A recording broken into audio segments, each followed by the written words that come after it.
June 13, 1584. Nuremberg's Hellpark Square. 10,000 people have stopped living their normal lives to watch a man die. The condemned, Hans Vogel, is already strapped to the wheel, his limbs threaded through gaps specifically designed to expose every joint in his body. Standing beside him, adjusting red leather gloves with the calm precision of a surgeon, is Frantz Schmidt. The sword at his side catches the afternoon sun, the iron bar in his hand is raised, and what happens next will be methodical, measured, and absolutely merciless. This is the 361st time Schmidt has done this. He will do it 33 more times before his career ends. But hear us, what makes this story different from every other tale of medieval brutality you've ever heard.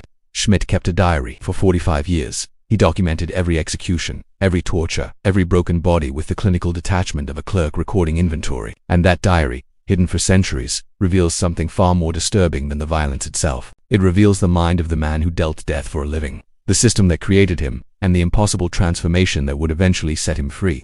The first blow comes down on Vogel's right shin. The sound carries across the square like a tree branch snapping in winter. Some in the crowd turn away. Most lean forward. Schmidt doesn't pause to admire his work or show any emotion whatsoever. He simply waits. The law requires specific intervals between strikes. The condemned must have time to pray, to confess, to serve as a living sermon on what happens when you break society's rules. Vogel screams. Then he prays. Then he screams again. Schmidt stands motionless, the iron bar resting on his shoulder, waiting with the patience of stone. Left shin, right thigh, left thigh. Each strike lands exactly where it's intended. Each bone shatters without requiring a second attempt. This isn't cruelty for cruelty's sake. This is precision. This is a craft that Schmidt has spent his entire life perfecting, not because he chose it, but because he had no choice at all. You see, Frantz Schmidt was born into death. His father, Heinrich, had been a woodcutter until 3 men appeared at his door in 1553 with an offer that was actually a threat. The town needed an executioner. Heinrich had been selected. Refusal meant his own execution. The moment Heinrich accepted, he ceased to be fully human in the eyes of the law. He could no longer enter churches through the main door. His money had to be washed before merchants would touch it. His children could never join guilds, never marry respectable citizens, never hold honorable professions. When Frantz was born in 1554, his fate was already sealed. He would be an executioner or he would be nothing.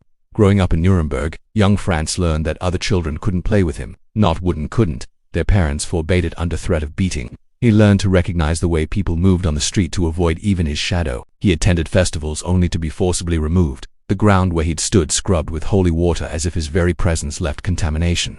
By age 10, he understood the future with brutal clarity. He could flee and hide his identity, risking execution if discovered.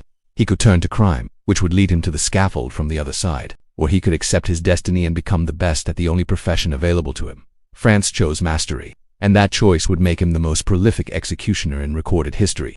If you're drawn to the hidden darkness of history, to the stories that textbooks leave out and documentaries often sanitize, then this channel is for you. Hit that subscribe button and join us as we explore the uncomfortable truths that shaped our world. Because stories like Frantz Schmidt's don't just show us the past. They show us what human beings are capable of when society demands the unthinkable. May 1st, 1573, Bamberg's Market Square. Frantz Schmidt, 19 years old, holds a family sword that weighs far more than its 3.5 feet of German steel should. Before him kneels Leonhard Russ, convicted of theft and murder. Behind him stands his father Heinrich, close enough to intervene but far enough to make clear that this is Frantz's moment alone. This is his examination, his transition from theory to practice. From apprentice to master of death, years of preparation have led here.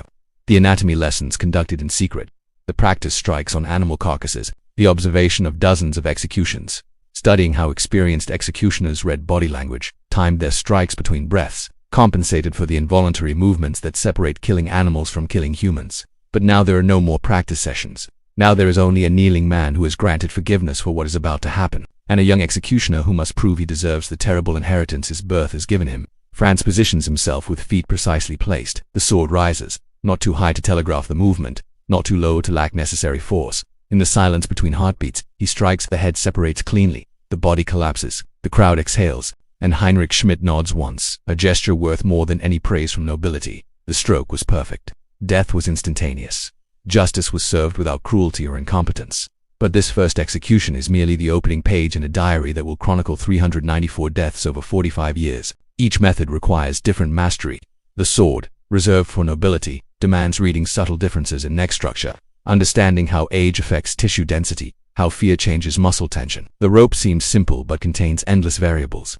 Not position determines whether death comes from a broken neck or slow strangulation. Drop length affects whether the condemned dies instantly or agonizingly.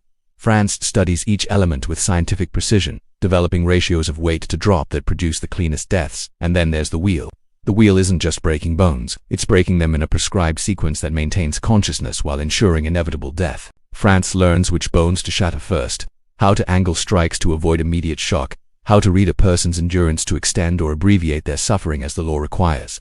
This isn't just execution, this is choreography, theater communication.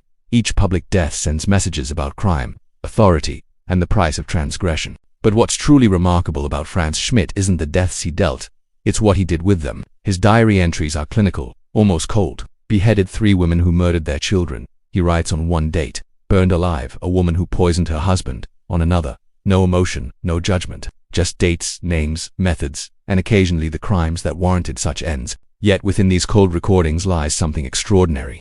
The mind of a man systematically teaching himself to be both instrument and observer, performer and documentarian, necessary and despised. He sees the condemned not as individuals but as tasks to complete, yet maintains enough empathy to manage their final moments with something approaching compassion. He develops what we might now recognize as professional compartmentalization. On the scaffold he is justice's instrument, off it he is a son, later a husband and father, tending his garden as if those hands haven't spent the morning breaking bones.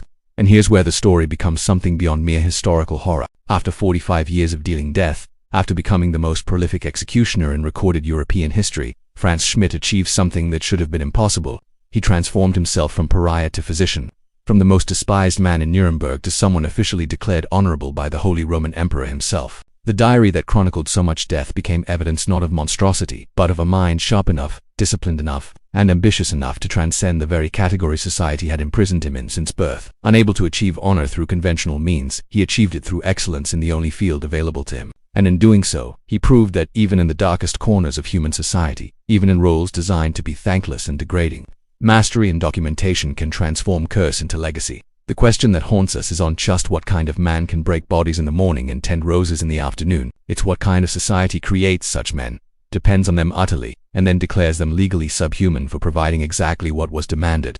Comment below and tell us, do you think Frantz Schmidt was a monster shaped by his time, or something far more complicated than history usually allows?